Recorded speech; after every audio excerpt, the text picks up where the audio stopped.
Jordy, you called it, second round knockout. Second round knockout. I feel amazing. You know, it's you know, it wasn't the way I wanted it, but I'm glad I came back from adversity. That's my fighting style. I'm just engaged in the flyweight division. I have to get hit a lot. You know, I have to get dropped. I have to have a bloody nose or something.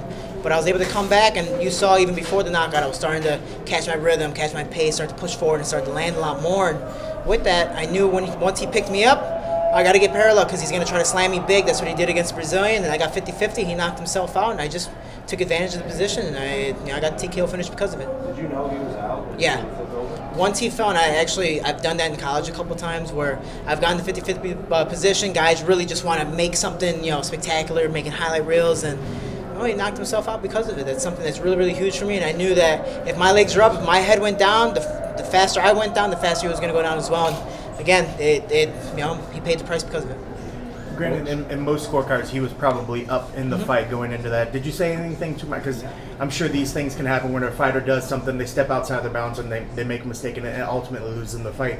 Did you say anything to him afterwards to maybe talk about that with him? Maybe tell him, you know, you were doing a good job or anything? Did you have any words with him afterwards? I know immediately after the first round, he was like, oh, hey, good job. And I was like, oh, thanks, man. You know, immediately went to my corner. Again, I'm super composed. I'm like, all right, I have 2 more rounds to work. Hopefully it was a 10-9 round. I know I got dropped, but it wasn't like he was in a super dominant position beating me up, so I thought it was a 10-9 round, and I knew second round that he was starting to, like, okay, he's starting to push forward. Okay, I'm not able to land as much. I'm starting to get a little tired, and he's starting to land more. Okay, I got to do something. I knew he was going to go for the takedown. Again, I got the knockout because of it.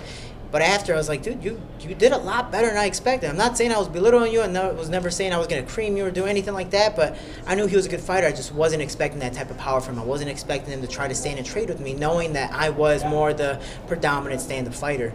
But, you know, shout out to him because he was able to drop me. He was able to go against a very predominant fighter like myself with all my accolades and just be brave enough, 1, to take the fight, and 2, to stand and bang with me, even though he's, you know, mainly a wrestler. How were the spinning attacks? I mean, I know for us, it seemed like it came out of nowhere. Yeah. For you standing across from, how surprising was it?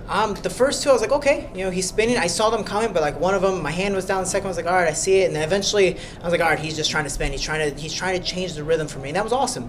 He was doing everything I just wasn't expecting. That's not something he really does. Again, he did a spinning back heel kick. I was like, you're a wrestler. You're not supposed to be doing this. You know, you're training with Justice Goggins too much. But if my hand was down, he could have knocked me out.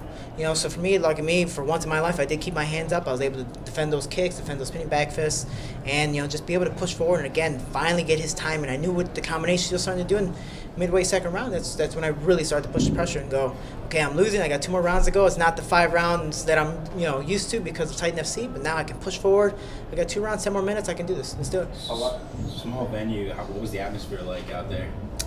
For me, it was exactly the same. You know, it was just the only difference for me. I had the UFC jitters. You know, more of like, man, I feel the lights on me. Like I can literally feel the heat from the lights. But it was awesome because right when I walked out, my favorite fighter is Manny Pacquiao. You know, he comes out waving, smiling, all that stuff, and I'm just like, this is awesome. I can't help but do the same thing. But when I got in there, I was like, all right, I got to do this. You know, this is something different.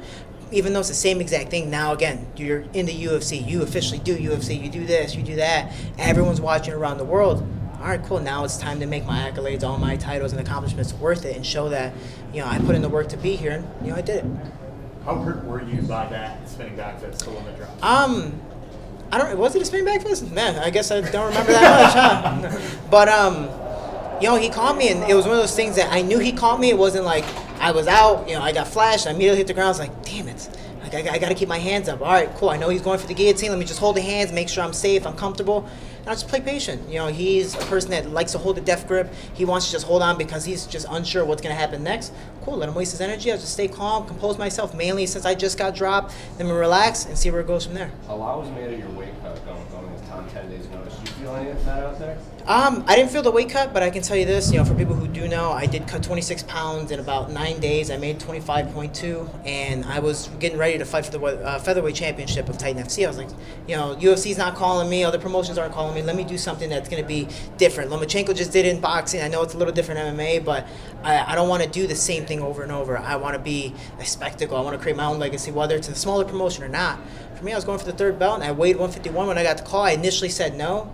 But then I called my, you know, weight management specialist, literally like joking about it. I was like, they called me last minute, I don't want to do it. And he goes, dude, we can make the weight. You're not out of shape. You're just fat.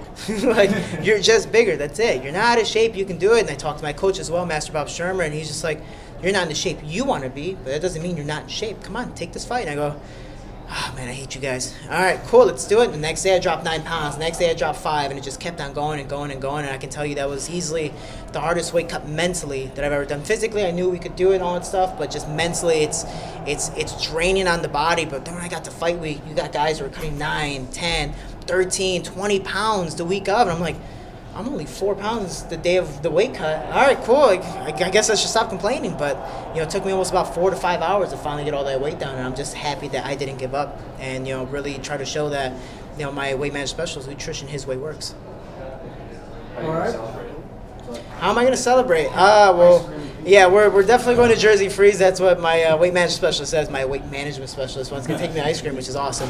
That's why I like his protocol, But overall, man, I'm just happy to go home, celebrate in Chicago, my friends and family, hopefully be at UFC 225, supporting my teammates, and just really enjoying this adventure because, it's the first step in a long journey, and I'm just really happy to say that everyone along the way, again, I do say we will together with our team Shorty. It's been supporting me, and I'm just happy to say we're all doing this together.